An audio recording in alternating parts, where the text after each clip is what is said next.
Also here tonight, Florida Senator Marco Rubio. Thank you for joining me, Senator. Hey, thank you. I'm very concerned about these developments regarding the DOJ potentially cracking down on what obviously ought to be something that parents are able to voice in terms of their critiques of what is being taught to their children within these public schools and to the policies of the schools.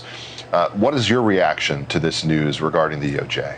Well, first of all, it's alarming, and second of all, it's hypocritical. It's alarming because this idea that somehow, if parents show up at a school board to complain, if somebody there decides, well, we don't like his tone of voice, we don't like how loud he's speaking, we don't like how often he shows up, you can be reported. The Federal Bureau of Investigation, which should be focused on things like organized crime, things like drug traffickers, things like terrorism and others who seek to harm this country, is now going to divert resources to investigate parents because they scream too loudly or maybe are even rude at a school board hearing. And hypocritical because, let me tell you, there is very few of any senators, certainly people on the right, members of Congress as well, who have not been harassed in their private life. Now, obviously, you just interviewed Senator Paul, and he's gone through some pretty extreme situations. But I personally had people show up at my home when I'm there. When I'm not there, they don't respect that it's your home. Have people there confront my family at my home. We don't make videos out of it, but they sometimes do. I don't see a lot of concern. I was here a couple years ago when the Supreme Court hearings were going on. There were senators being chased into elevators and down the hall, and the way it was covered by a lot of people in the press is, you get what you deserve. You deserve to be run out. And in fact, you had Maxine Waters and others on television basically saying, if you see these people out in public, scream at them. Not just be nasty and rude to them, try to intimidate them. So they have normalized this behavior when it comes to left-wing protesters. But then when a parent speaks out about a school board, they want to sick the FBI on them. This is crazy. Like, if you had told me 5 years ago this was going to happen, I'd say there's just no way. There's no way something like this would happen. It's happening. Senator, before I have another question for you on a different topic, but I am very concerned that one of the results of this is going to be there's going to have to be security details for every U.S. senator at the end of the day. We've always prided ourselves on the ability of citizens to be able to approach a senator and to have access to them, to talk to them over the years. Are those days going to be in the past for us?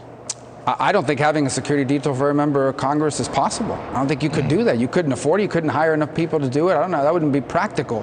I think what is going to happen here is something terrible is going to happen eventually, because we have basically normalized this behavior. And understand, it's hypocritical because the left says if you're doing it to someone on the right, they deserve it. If you're doing it to someone on the left or someone who comes from their agenda, you should be investigated. I never thought I would live to see the day that this kind of thing would be happening in this country, but it is. I know that you're very concerned about what's going on at the border that we've been covering here at Fox over the past weeks and months. What is your take in terms of any kind of approach that can be done to actually make the Biden administration respond to this, particularly supposed border czar Kamala Harris? Well, Kamala Harris shouldn't be the border czar. She's not doing anything. And if she's the one that's actually running this, then they need to find somebody else, and that's what I've asked them to do. Second, it begins with accepting the reality. Okay, just Haitian migrants alone, there's between 90 and 120,000 Haitian migrants, some of whom have been living in Chile or Ecuador for the better part of 10 years, who now, those countries ran out of jobs, and so now they're looking to make the journey north. They are at various stages of transit, and we are being told that by country after country in the region. That's just from Haiti alone, not to mention the other places. And if you talk to people at the border or people that have crossed, they will all tell you the same thing. They expect to get into the United States. They expect to enter. They expect to be released, pending an asylum hearing that many have no intention to show up for. And when they make the journey, they call back home, they let other people know about it, and it encourages more people to do the same. This is a rolling catastrophe. We're going to continue to see incidents like what we saw just 2 weeks ago. And my heart breaks for people from Haiti and all over the world, but no nation on earth can have the open border we basically have now and just tell anyone who wants to come, please show up. You can't do it, but that's what this administration thinks they're going to do. And if Kamala Harris is the one in charge of this, they need to find somebody else, and fast.